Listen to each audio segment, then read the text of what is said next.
നമസ്കാരം. രാജ്യത്തെ ധാതു സമ്പത്തിലും ഖനന ഭൂമിയിലും കേന്ദ്ര സർക്കാരിന്റെ പൂർണ്ണ നിയന്ത്രണം ഉറപ്പാക്കുന്ന ഖനികളും ധാതുക്കളും വികസനവും നിയന്ത്രണവും ഭേദഗതി ബിൽ 2026 ലോക്സഭയിൽ അവതരിപ്പിച്ചു.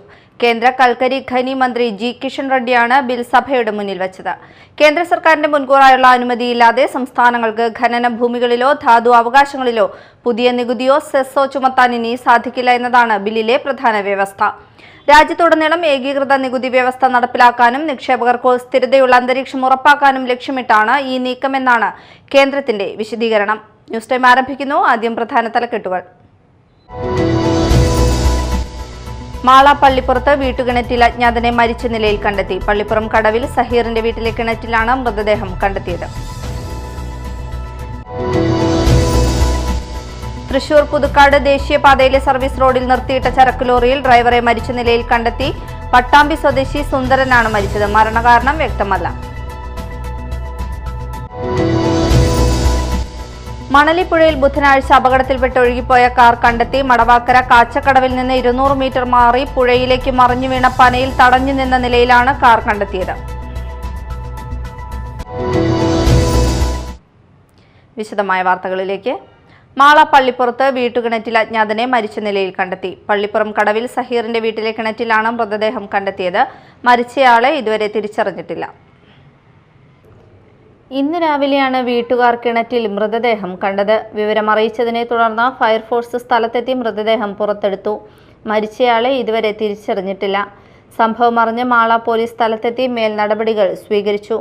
മൃതദേഹം ആരുടേതാണെന്ന് കണ്ടെത്താനുള്ള നടപടികൾ പുരോഗമിക്കുകയാണ്. Media time, Mala.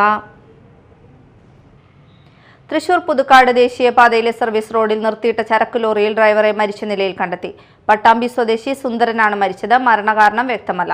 Puthukkad police സ്ഥലത്തെത്തി മേൽ നടപടികൾ സ്വീകരിച്ചു. പുതുക്കാട് പോസ്റ്റ് ഓഫീസിന് മുന്നിലെ സർവീസ് റോഡിൽ നിർത്തിയിട്ടിരുന്ന ചരക്ക് ലോറിയിലാണ് ഡ്രൈവറെ മരിച്ച നിലയിൽ കണ്ടെത്തിയത്. പട്ടാമ്പി സ്വദേശി സുന്ദരനാണ് മരിച്ചത്. വാഹനത്തിന്റെ സ്റ്റിയറിംഗിലേക്ക് കുഴഞ്ഞു വീണ നിലയിലായിരുന്നു മൃതദേഹം. രാവിലെ 8:30 സമീപത്തെ വ്യാപാരികളാണ് സംഭവം ആദ്യം കണ്ടത്. മരണകാരണം വ്യക്തമല്ല. പുതുക്കാട് പോലീസ് സ്ഥലത്തെത്തി മേൽ നടപടികൾ സ്വീകരിച്ചു. Media time, Puthukkad. Online share ട്രേഡിംഗിന്റെ പേരിൽ 1,34,50,000 രൂപ തട്ടിയെടുത്ത കേസിലെ 10ാം പ്രതിയെ കോഴിക്കോട് വിമാനത്താവളത്തിൽ നിന്ന് അറസ്റ്റ് ചെയ്തു. ദുബായിലേക്ക് കടക്കാൻ ശ്രമിക്കുന്നതിനിടെയാണ് കോഴിക്കോട് പുതുപ്പാടി സ്വദേശി സയ്യിദ് സഫ്വാൻ പിടിയിലായത്. തൃശൂർ റൂറൽ ജില്ലാ പോലീസ് മേധാവി മുഹമ്മദ് നദീം IPSന്റെ നേതൃത്വത്തിലുള്ള അന്വേഷണ സംഘമാണ് പ്രതിയെ അറസ്റ്റ് ചെയ്തത്. ഇക്കണോമിക്സ് ടൈംസ് പത്രത്തിൽ വന്ന ഷെയർ ട്രേഡിംഗ് പരസ്യം കണ്ട ആകൃഷ്ടനായ പരാതിക്കാരനെ B1 gold stock investor discussion group എന്ന വാട്സ്ആപ്പ് ഗ്രൂപ്പിൽ അംഗമാക്കിയാണ് തട്ടിപ്പിന് തുടക്കമിട്ടത്. തുടർന്ന് ഷെയർ ട്രേഡിംഗിനായി വെബ്സൈറ്റ് ലിങ്കും നിർദ്ദേശങ്ങളും നൽകി വിശ്വസിപ്പിച്ചു. 2024 സെപ്റ്റംബർ 22 മുതൽ ഒക്ടോബർ 31 വരെയുള്ള കാലയളവിൽ വിവിധ ബാങ്ക് അക്കൗണ്ടുകളിൽ നിന്ന് പ്രതികളുടെ അക്കൗണ്ടുകളിലേക്ക് പരാതിക്കാരൻ 1,34,50,000 രൂപ കൈമാറി. എന്നാൽ നിക്ഷേപിച്ച തുകയോ ലാഭവിഹിതമോ തിരികെ നൽകാതെ പ്രതികൾ പണം തട്ടിയെടുക്കുകയായിരുന്നു. തട്ടിയെടുത്ത പണത്തിൽ നിന്ന് 20 ലക്ഷം രൂപ കേസിലെ 7ാം പ്രതിയായ ഷനൂദിന്റെ അക്കൗണ്ടിലേക്ക് എത്തിയതായി അന്വേഷണത്തിൽ കണ്ടെത്തിയിരുന്നു. ഈ തുകയിൽ 4 ലക്ഷം രൂപ മലപ്പുറത്തെ ഒരു ജ്വല്ലറിയുടെ അക്കൗണ്ടിലേക്കും ബാക്കി തുക വിവിധ ബാങ്ക് അക്കൗണ്ടുകളിലേക്കും കൈമാറിയിരുന്നു. ഷനൂദിനെ ചോദ്യം ചെയ്തതിൽ തന്റെ ബന്ധുവായ സയ്യിദ് സഫ്വാന്റെ നിർദ്ദേശപ്രകാരമാണ് പണം വിവിധ അക്കൗണ്ടുകളിലേക്ക് കൈമാറിയതെന്ന് മൊഴി നൽകിയിരുന്നു. ഇതോടെയാണ് സഫ്വാനെ കേസിൽ 10ാം പ്രതിയായി ചേർത്തത്. മുൻകൂർ ജാമ്യത്തിനായി കോടതിയെ സമീപിച്ചെങ്കിലും ജാമ്യാപേക്ഷ തള്ളുകയും അന്വേഷണ ഉദ്യോഗസ്ഥന് മുന്നിൽ ഹാജരാകാൻ കോടതി നിർദ്ദേശിക്കുകയും ചെയ്തു. എന്നാൽ നിർദ്ദേശം പാലിക്കാതെ ഒളിവിൽ പോയ സഫ്വാൻ ദുബായിലേക്ക് കടക്കാൻ ശ്രമിക്കുന്നതിനിടെയാണ് കോഴിക്കോട് വിമാനത്താവളത്തിൽ വെച്ച് പിടിയിലായത്. എയർപോർട്ട് അധികൃതർ തടഞ്ഞുവെച്ച് വിവരം ജില്ലാ പോലീസ് മേധാവിയെ അറിയിച്ചതിനെ തുടർന്ന് അന്വേഷണ സംഘം വിമാനത്താവളത്തിലെത്തി പ്രതിയെ അറസ്റ്റ് ചെയ്യുകയായിരുന്നു. പ്രതിയെ ഇരിങ്ങാലക്കുടയിലെ Thrissur rural cyber crime police സ്റ്റേഷനിൽ എത്തിച്ചു. Media time, Thrissur. മണലിപ്പുഴയിൽ അപകടത്തിൽപ്പെട്ട് ഒഴുകിപ്പോയ കാർ കണ്ടെത്തി. മടവാക്കര കാച്ചക്കടവിൽ നിന്ന് 200 മീറ്റർ മാറി പുഴയിലേക്ക് മറിഞ്ഞു വീണ പനയിൽ തടഞ്ഞു നിന്ന നിലയിലാണ് കാർ കണ്ടെത്തിയത്. കഴിഞ്ഞ ബുധനാഴ്ച പുലർച്ചെയാണ് കാർ പുഴയിലേക്ക് മറിഞ്ഞത്. മടവാക്കര കാച്ചക്കടവിൽ കാർ പുഴയിലേക്ക് മറിഞ്ഞത്. ചാവക്കാട് മന്ദലാംകുന്ന് സ്വദേശി സിനാൻ ഓടിച്ചിരുന്ന കാറാണ് അപകടത്തിൽപ്പെട്ടത്. ആലുവയിലെ സ്വകാര്യ കോളേജിലെ LLB വിദ്യാർത്ഥിയായ സിനാൻ വീട്ടിൽ നിന്ന് കോളേജിലേക്ക് പോകുന്നതിനിടെയാണ് അപകടത്തിൽപ്പെട്ടത്. പുഴയിലേക്ക് മറിഞ്ഞ കാറിൽ നിന്ന് സിനാൻ അത്ഭുതകരമായാണ് രക്ഷപ്പെട്ടത്. അപകടത്തിന് പിന്നാലെ അഗ്നിരക്ഷാ സേനയുടെ സ്കൂബ സംഘം 5.5 മണിക്കൂറോളം തിരച്ചിൽ നടത്തിയെങ്കിലും കാർ കണ്ടെത്താനായിരുന്നില്ല. തുടർന്ന് തിരച്ചിൽ അവസാനിപ്പിക്കുകയായിരുന്നു. ഇതിനിടെ പുഴയിലെ ജലനിരപ്പ് താഴ്ന്നതോടെയാണ് കാർ കണ്ടെത്തിയത്. അപകടം നടന്ന സ്ഥലത്തിന് ഏകദേശം 200 മീറ്റർ അകലെ പുഴയിലേക്ക് മറിഞ്ഞു വീണ പനയിൽ തടഞ്ഞു നിന്ന നിലയിലാണ് കാർ കണ്ടെത്തിയത്. പുഴയുടെ എതിർവശത്തെ കരയിൽ ചൂണ്ടയിടാനെത്തിയവരാണ് കാർ ആദ്യം കണ്ടത്. Media time, Thrissur.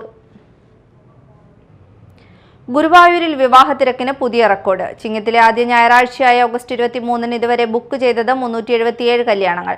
ഇനി 13 ദിവസം കൂടി ബാക്കി നിൽക്കെ എണ്ണം 400 കടന്നേക്കുമെന്നാണ് ദേവസ്വത്തിന്റെ പ്രതീക്ഷ. ഗുരുവായൂർ ക്ഷേത്രത്തിൽ ചിങ്ങത്തിലെ ആദ്യ ഞായറാഴ്ച വിവാഹങ്ങളുടെ എണ്ണം റെക്കോർഡ് ഭേദിക്കുകയാണ്. ഓഗസ്റ്റ് 23-ന് ഇതിനോടകം 377 കല്യാണങ്ങളാണ് ബുക്ക് ചെയ്തിരിക്കുന്നത്.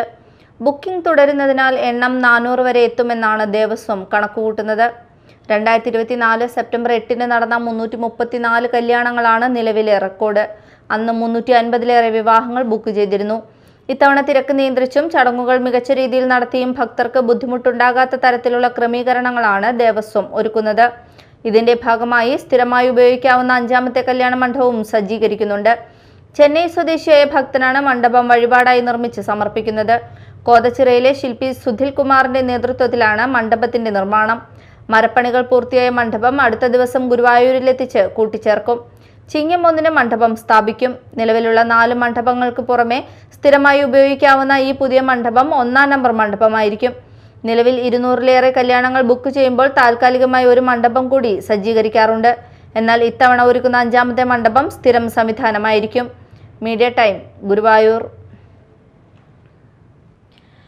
സ്ത്രീ സുരക്ഷാ പദ്ധതി നിർത്തലാക്കിയ UDF സർക്കാരിന്റെ നടപടിയിൽ പ്രതിഷേധിച്ച് CPIM കൊടകര പഞ്ചായത്ത് കമ്മിറ്റിയുടെ നേതൃത്വത്തിൽ പ്രതിഷേധ പ്രകടനവും പൊതുയോഗവും നടത്തി. കൊടകര മേൽപ്പാലം ജംഗ്ഷനിൽ നടത്തിയ പ്രതിഷേധ യോഗം CPIM കൊടകര ഏരിയ കമ്മിറ്റി അംഗം EK അനൂപ് ഉദ്ഘാടനം ചെയ്തു. അപ്പോൾ നമ്മുടെ ഗവൺമെന്റ് കണ്ടു ഈ 35 വയസ്സിനും 60 വയസ്സിനും ഇടയിലുള്ള സ്ത്രീകൾക്കാണ് ഇത് കൊടുക്കേണ്ടത്.